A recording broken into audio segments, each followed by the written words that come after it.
नमस्ते दोस्तों, मेरे चैनल में आप सबका स्वागत है। आज मैं ऐसी कथा सुना रही हूँ जो एक शिष्या बहन शिव गुरु को मछली का भोग लगाती है। फिर उसके बाद क्या हुआ जानना चाहते हैं तो इस कथा को शुरू से अंत तक जरूर सुनिए।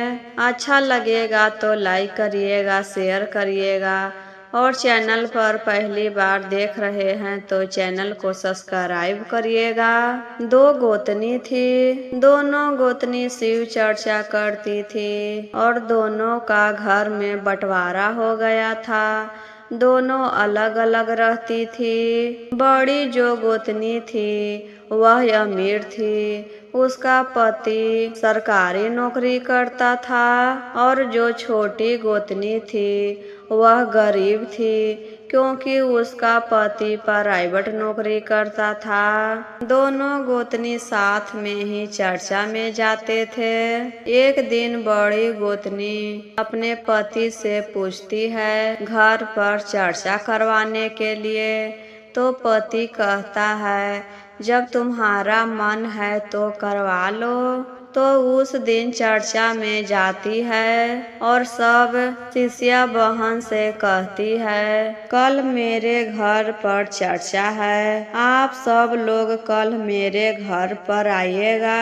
और चर्चा करवाने के लिए बाहर से भी आदमी बुलाई थी। शैलेंद्र भैया को बुलाई थी, नीलम दीदी को बुलाई थी और अपनी गोतनी को भी बुलाई थी। दूसरे दिन सभी लोग उसके घर जाते हैं। चर्चा शुरू हो गया। जो बाहर से लोग आए थे वह अच्छे से गा बजाकर चर्चा कर रहे थे। तो छोटी जो गोतनी थी दीदी, उसको भी मन करने लगा कि हम भी अपने आंगन में चर्चा करवाए, लेकिन मन ही मन बेचारी सोच रही थी कि हम तो इतना गरीब हैं, कितना पैसा लगा होगा। यह तो अमीर थे तो इतना खर्चा किए और हम गरीब हैं तो कहाँ से इतना सब करेंगे। लेकिन उसको मन में चर्चा करवाने के लिए लालसा जाग गया। कुछ देर के बाद चर्चा खत्म हो गया था दीदी। सब लोग प्रसाद लेकर अपने अपने घर चले जाते हैं। छोटी जो गोतनी थी वह रुक जाती है और बड़ी गोतनी से पूछती है दीदी हम भी अपने घर पर चर्चा करवाना चाहते हैं, आपको कितना खर्चा हुआ बताइए तो हम भी अपने घर पर चर्चा करवाएंगे। तो बड़ी गोतनी कहती है इसमें बहुत खर्चा होता है, तुमसे नहीं होगा। छोटी गोतनी कहती है बताइए न दीदी कितना खर्चा होगा। जब मन में लालसा लग गया है तो शिव गुरु पूरा कर ही देंगे, कितना भी खर्चा हो हम अपने आंगन में चर्चा करवा कर ही रहेंगे, सब शिव गुरु पार लगा देंगे। तो बड़ी गोतनी कहती है जब तुम चर्चा करवाना चाहती हो तो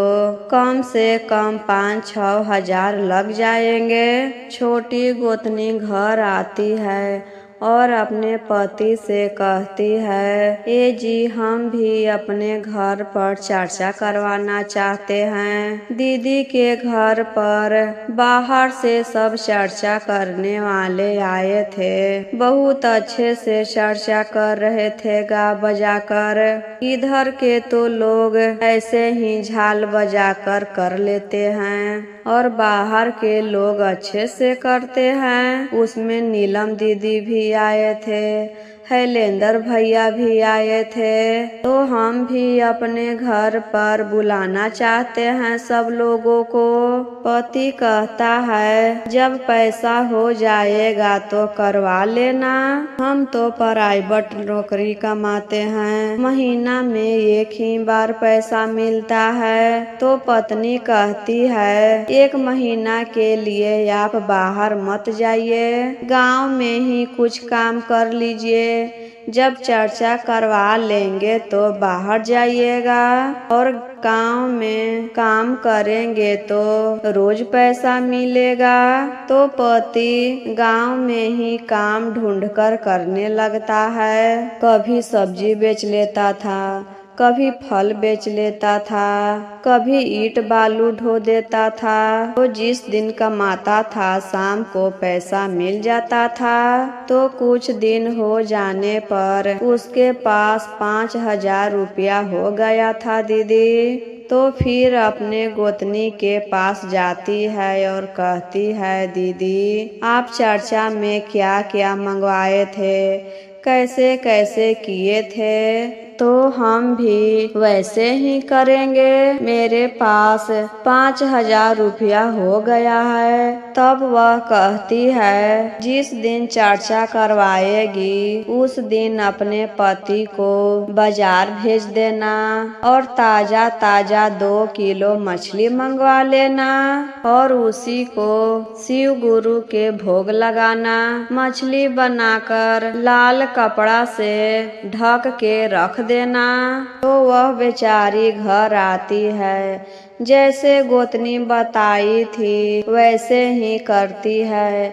अपनी पति को बाजार में भेज देती है मछली लाने के लिए और सब शिष्या बहन से जाकर कह देती है कि आज हमारे घर पर चर्चा है, सब लोग आइएगा और बाहर से भी सबको बुला लेती है। वह तो बेचारी नादान थी। वह तो सोच रही थी जैसे जैसे मेरी बड़ी गोतनी किए हैं वैसे ही हम भी करेंगे। तो कुछ देर के बाद उसके घर सभी लोग आने लगते हैं धीरे धीरे। तब वह थाली में मछली रखकर लाल कपड़ा से ढककर शिव गुरु के सामने रख देती है और चर्चा शुरू हो जाता है। तो कुछ देर के बाद चर्चा होने के बाद प्रसाद बांटने का टाइम आया।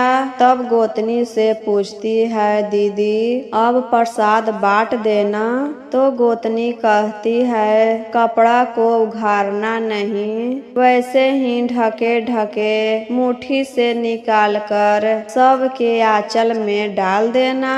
तो वैसे ही करती है। थाली को ढके ही मुट्ठी से निकाल कर सबके आंचल में एक एक मुट्ठी डालते जाती है। अब शिव गुरु के चमत्कार देखिए दीदी। जैसे ही मछली चावल में जा रहा था आंचल में, वह हीरा मोती बन जा रहा था। सब लोगों को प्रसादी देते जा रही थी। जो बाहर से आए थे उन सब को पहले देती है कि जाने में लेट हो जाएगा, फिर गांव वालों को देती है। तब गोतनी कहती है, हमें भी दो ना, हमको नहीं दे रही है। तो वह कहती है, दे रहे हैं दीदी, इन सब को जाना है, जाने में लेट हो जाएगा और आप तो घर ही के हैं। सबके प्रसाद देने के बाद अपनी गोतनी के पास आती है। उसके आंचल में जैसे ही डालती है तो आंचल सांप बिच्छा से भर जाता है और चलने लगता है। वह अपने आंचल में देखती है तो सांप बिच्छा चल रहा है। तब वह फेंक देती है और अपने गोतनी से बोलने लगती है, सबके तो हीरा मोती दे रही है आंचल भर के और हमको सांप बिच्छा दे रही है। गोतनी कहती है, नहीं दीदी, जैसे सबको प्रसाद दिए हैं उसी तरह आपको भी दिए हैं। इतना लोगों में हम आपको निंदा क्यों करेंगे? हम तो सब लोगों को प्रसाद दे रहे हैं। यह हीरा मोती कैसे हो जा रहा है यह तो हमको नहीं पता है। आप ही ने तो कहे थे कि मछली का भोग लगाना, मछली का ही प्रसाद बांटना।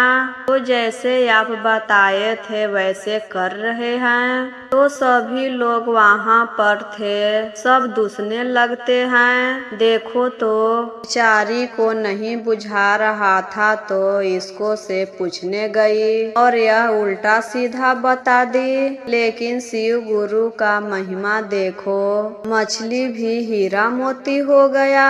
थाली उघार के जब देखती है मछली के जगह थाली हीरा मोती से भरा है। तो इसी चलते कहते हैं दीदी, गलत बुद्धि किसी को नहीं बताना चाहिए, किसी को साथ गलत नहीं करना चाहिए। और जो सच्चे मन से शिव गुरु से दाया मांगता है उनकी हर मनोकामना पूरा होता है। तो एक बार प्रेम से बोलिए हर हर महादेव।